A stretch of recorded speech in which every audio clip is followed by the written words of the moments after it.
Tarbijana saad oma keskkonnamõju vähendada, mõeldes oma tarbimisharjumustele.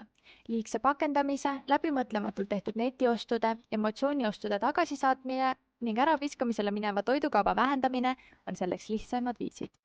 Läbi tasuks mõelda ostud ka tavalistest poodidest. Sageli küsitakse meilt, kas tarbijal on võimalik taganeda tavapoes tehtud ostust 14 päeva jooksul. Vastus on ei ole, kui kaubal ei ole defekti. Seega enne ostu sooritamist tasuks läbi mõelda, kas see ost on vajalik ja kas see ese vastab ootustele. E-poest ostu sooritades on hea läbi mõelda transpordivariandid. Äkki kauplus asub sulle tegelikult nii lähedal, et saaksid tootele poodi ise järele minna. See säästab nii su rahakotti ning on samal ajal keskkonnasõbralikum alternatiiv. Ka reisijana saad jätkusuutliku käitumisega muuta maailma killukese haaval.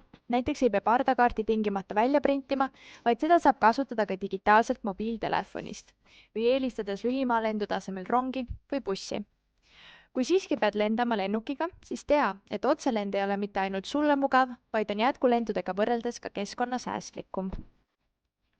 Jätkusuutlik valik algab teadlikkusest.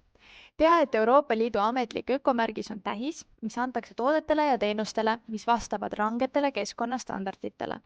See märk näitab, et tootmisel kasutatakse ressursse säästlikult. Ökomärgise leidmine toote pakendilt aitab tarbijatel teha teadlikke ja jätkusuutlikke valikuid, kuid ole ettevaatlik rohepesu suhtes.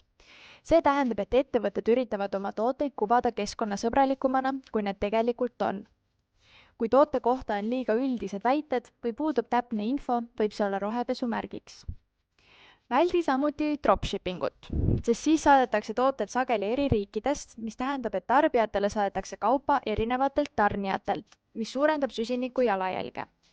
Ettevõtted ei pruugi toote kvaliteeti ise kontrollida, mis võib viia keskkonnale kahjulike ja halva kvaliteediga toodeteni, mis ei ole kestvad ega taaskasutatavad. Sageli pakendatakse iga tellimus eraldi, mis tähendab, et kulub rohkem plastikut ja muid ühekordseid materjale, suurendades tarbimist ja jäätmeid. Iga tarbimisotsus mõjutab keskkonda, kuid tehes teadlikke ja läbimõeldud valikuid saad vähendada selle mõju loodusele. Täiendavat teavet jätkusuutliku tarbimise ja keskkonnasõbralike valikute kohta leiad teie leheküljelt ecc.ee. ECC Net, tasuta nõu ja abi Euroopa tarbijale.